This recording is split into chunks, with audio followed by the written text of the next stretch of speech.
Buddha taught that the continuous recognition of non-self leads to liberation. Tuệ Trung Thượng Sỹ, a prominent Vietnamese Zen master of the 13th century, once stated that to traverse the river of birth and death, one must perceive one's body and mind as a mud buffalo. When a mud buffalo enters the river, it disintegrates. In other words, one should always view oneself as non-self.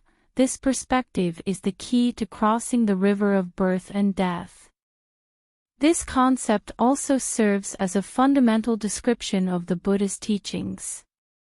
In the SN 12.70 Sutta and the SA 347 Sutra, the Buddha taught that those who consistently perceive the body and mind as non-self will attain liberation and become Arahants, without the need to develop any complex supernatural powers. These two suttas recount the story of a non-Buddhist named Susima who joined the Buddha's Sangha.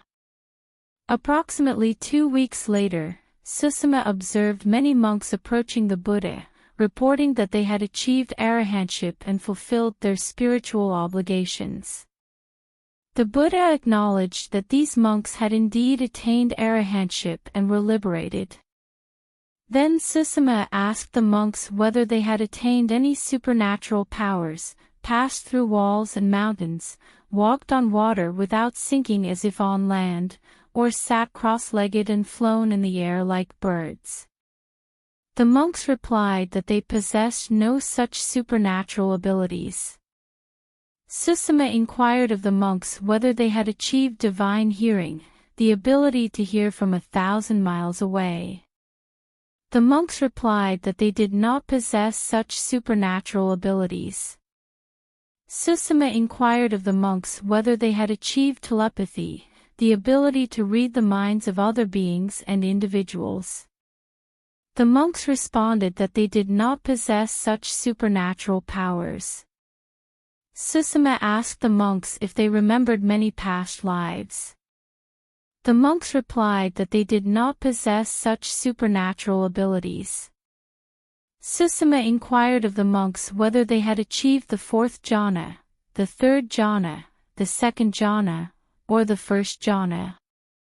The monks replied that they did not possess such powers of concentration. Susima asked the monks how they knew they had attained Arahantship. The monks replied that they had achieved liberating wisdom. Then Susima went to inform the Buddha, who explained, "It is true that those monks attained the fruit of Arahantship through liberating wisdom. First, they gained an understanding of the dharmas involved in dependent origination, and subsequently, they acquired wisdom about nirvana." The Buddha taught that one must first recognize the impermanence of form. In other words, everything that is seen, heard, smelled, tasted, touched, or thought about is transient.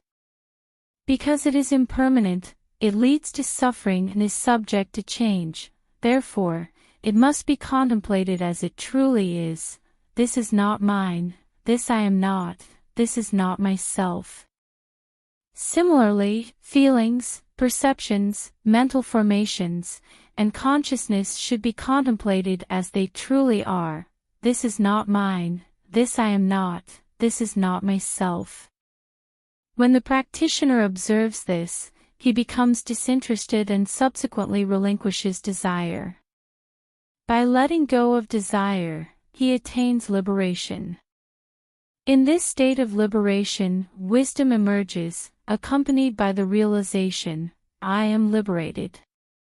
The Buddhist scriptures describe a method for continually contemplating the truth. This is not mine, this I am not, this is not myself. The Buddha once shared the parable of the sound of a lute. One day, a king heard a beautiful melody emanating from a lute and requested his officials to bring him the source of that sound. The officials presented the king with a lute, asserting that the sound originated from the instrument itself. However, the sound was actually the result of numerous factors. the strings, the wood used to craft the lute's body and neck, and the skill of the lute player, who had dedicated many years to mastering the instrument. If any one of these elements were absent, the sound of the lute would not exist. Moreover, the sound of the lute changes with each moment. As soon as it is produced, it fades away, making it impossible to grasp or hold on to the sound. After sharing the metaphor of the lute, the Buddha emphasized that practitioners must recognize that form, feeling, perception, mental formations, and consciousness do not possess anything that can be identified as me, mine, or myself.